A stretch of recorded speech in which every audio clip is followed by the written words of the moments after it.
If you've been anywhere near a marina lately, you've seen it with your own eyes. Dozens of solid boats, clean, maintained, ready to go, just sitting. No buyers, no offers, no movement. It's like a graveyard of good intentions and broken dreams. And yet, somehow, prices haven't dropped the way you'd expect. Sellers are clinging to numbers from a different world, and buyers? They've all but vanished. This didn't happen overnight. It's the fallout from a storm that started during the pandemic, and now we're left with a bloated, overpriced, paralyzed market where nothing moves unless someone takes a hit. In this video, I'm not here to comfort you. I'm here to tell you the truth, why this mess happened, what it looks like out there right now, and what you can actually do about it. Whether you're stuck trying to sell, thinking about jumping in, or just watching your marina slowly turn into a storage yard, this is the reality check you need. Because the longer you pretend the market will magically fix itself, the more it's going to cost you. Back during the peak of the pandemic, it felt like the entire world suddenly realized boats existed. People were locked inside going stir-crazy, and all they wanted was space.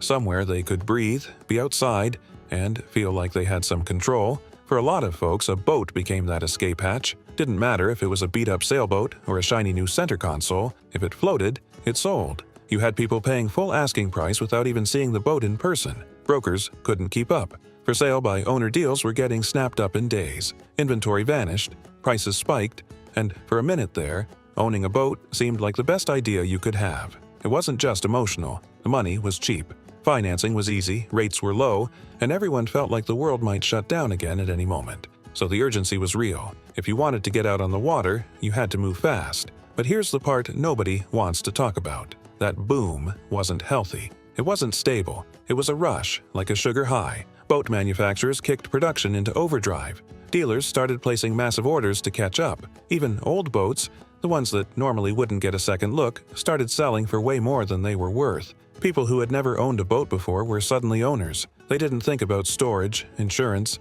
maintenance, or what happens when a boat sits for a month without being touched. All they saw was freedom, and they were willing to pay anything for it. Now, fast forward a few years, and here we are. The urgency is gone.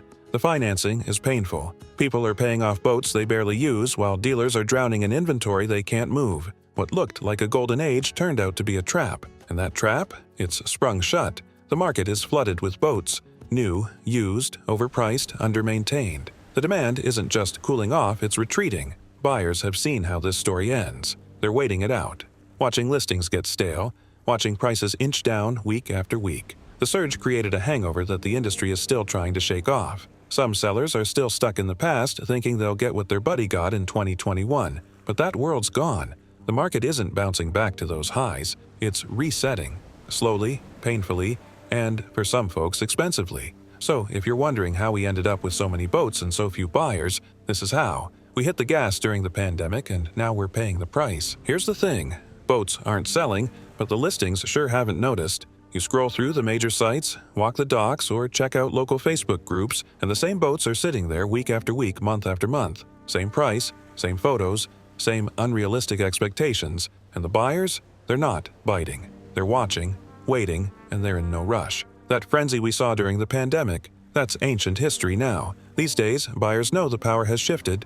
They've got the upper hand, and they're using it. Financing has changed everything. Boat loan rates that used to sit around 2 or 3% have jumped to 6, 7, even 8% in some cases. That means that nice weekend boat that used to feel affordable now costs a small fortune once you factor in the interest, the insurance, the slip fees, and the maintenance.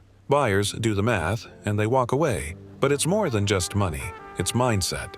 Buyers have gotten smarter. They've seen too many listings priced based on pandemic fantasies, not today's reality. They've watched boats sit for 6 months with no action, then finally get relisted with a tiny price drop like that's going to do the trick. Newsflash, it doesn't. Buyers today are patient. They're not afraid to lowball. They don't care what you paid for it in 2021. They care what it's worth now, what it costs to own, and how hard it'll be to insure. And if it doesn't make sense, they'll just wait. There's plenty of boats out there and more hitting the market every day. The problem is, a lot of sellers haven't caught up. They're still anchored to old numbers, clinging to the price they paid, or worse, the price their neighbor got when the market was hot. And I get it. It's hard to accept that your boat might be worth 20% less than it was just a couple years ago. But ignoring the market doesn't change it. That disconnect between what sellers want and what buyers are willing to pay is exactly why boats are sitting. Nobody wants to blink first. Sellers think they're just waiting for the right buyer. Buyers think they're just waiting for desperation to kick in. And in the meantime, the listings keep aging, the marinas keep filling, and nothing moves. Until sellers start pricing for the market we're in, not the one we remember, this standoff is going to continue. And if you're trying to sell right now, you've got to decide. Are you trying to hold out for a miracle, or are you ready to get real? Because today's buyers, they already are. Not every region's feeling the hit the same way. Some places are just plain drowning in unsold boats, while others are hanging on a little better. But nobody's walking away untouched. This market reset has teeth, and it's biting hardest where people least expected it. Take Florida, biggest boat market in the country, hands down. In 2023 alone, over $6 billion in boat sales happened there. But now, listings are piling up, buyers are pickier than ever, and hurricane risk has made insurance a nightmare. If your boat's more than a few years old, good luck getting covered, and if you can, the premium might make your eyes water. The Great Lakes, that region saw a boom during the pandemic. Everyone and their uncle bought a lake boat. But a few seasons in, the shine wore off. Sales are down, marinas are full of listings, and a lot of those pandemic buyers are realizing what depreciation really looks like. Boats they paid top dollar for are now worth far less, and that's a tough pill to swallow. Head out west, and it doesn't get much easier. California's seeing sales slip, especially with powerboats. Add in regulation, high taxes, and drought-related marina closures, and the cost of ownership there is enough to scare off most folks. In the Pacific Northwest, liveaboard culture is still alive, but even there the shift is towards smaller, trailerable boats, stuff that's easier to store, easier to insure, and cheaper to maintain. Then you've got the Gulf Coast and the Southeast. North Carolina was actually slightly up in 2023, but places like Texas and Alabama have started to dip. The volume's still there, but buyers are cautious, and it's no longer the seller's playground it used to be. Bottom line, there's no safe harbor. Whether you're on the coast or inland, this market's turning. And if you're trying to sell in a flooded region, you're not just competing on price, you're competing with the buyer's patience. There was a time when selling your boat yourself actually worked. Take a few decent photos, write up a short description, post it on Facebook or Boat Trader, and boom, some guy shows up at the dock with a check. Those days are gone. Now, private listings are getting buried in a sea of desperate sellers. Everyone's trying to offload their boat at once, and unless your listing is a cut above the rest, it's just background noise. And let's be honest, most SBO listings, they're a mess. Blurry photos, vague details, no survey info, and no polish. Buyers see that and immediately assume there's something wrong with the boat. And here's the kicker. Buyers today aren't just looking for a boat, they're looking for leverage.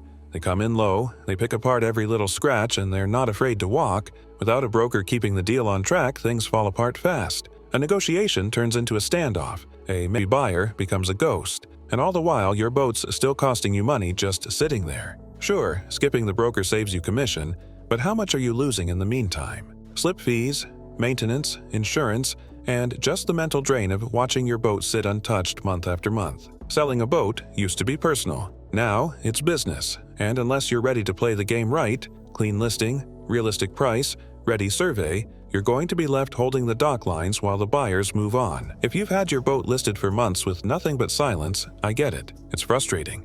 You polish it up, you pay for the slip, maybe you even throw in a price drop, and still, nothing. The longer it sits, the heavier it feels. Not just financially, but mentally. The truth is, if your boat's not selling, you've got 3 real options, and none of them are easy, but all of them are better than doing nothing. The first option, price it to move. That means letting go of what you paid, what it's worth, or what your buddy got 2 years ago. Those numbers don't matter now. Today's market is about what someone's willing to pay, and if your boat's sitting, it's probably overpriced. Drop the number, clean it up, get a recent survey, and take new photos. A serious price with a solid listing still has a chance of catching a buyer fast. And yes, it might sting in the short term, but holding out could cost you way more over time in slip fees, maintenance, and lost opportunity. The second option is one I chose myself. Keep the boat and use the hell out of it. If the market's brutal and you still love the boat, why let it become a burden? I moved mine to a new marina where I could single-hand it easier, and I've been enjoying it more than ever. A boat that's used stays healthier. You'll stop obsessing about depreciation and start remembering why you bought the thing in the first place. And then there's the third option. The one nobody likes to talk about. Cut your losses. If the boat's old, needs work, or just isn't moving, it might be time to let it go. Strip the gear, salvage what you can, and walk away. Sell it cheap, donate it, scrap it. It's not failure, it's freedom. It's better than letting it rot at the dock or worse, walking away and letting it become someone else's problem. There's no magic fix for a soft market, but there is clarity in action. So pick a path and move. Because doing nothing, that's the most expensive choice of all. So, yeah, this is where we're at. The US boat market isn't just stuck, it's sinking. Not because people stopped loving boats, but because the numbers stopped making sense. The costs went up, the rules got tighter, and the frenzy that once drove this whole thing burned out. What's left behind is a bunch of boats, a lot of waiting, and a whole lot of folks unsure what to do next. If you're trying to sell, I hope this gave you a clearer picture of what you're up against and what you can actually do about it. If you're holding on to your boat, thinking maybe next season will be different, maybe it will, or maybe not. Either way, you've got choices. Just don't sit still and hope the market changes before you do. And if you're in the middle of this right now, trying to decide whether to hold, sell, or just walk away, I'd love to hear your story. Drop a comment. Let me know what you're seeing in your marina, in your region, in your own situation. We're all navigating this mess together. Thanks for hanging with me. If this helped, give it a like, share it with someone who's in the same boat, and subscribe if you haven't already. Until next time, keep your head clear, your bilge dry, and I'll see you on the water.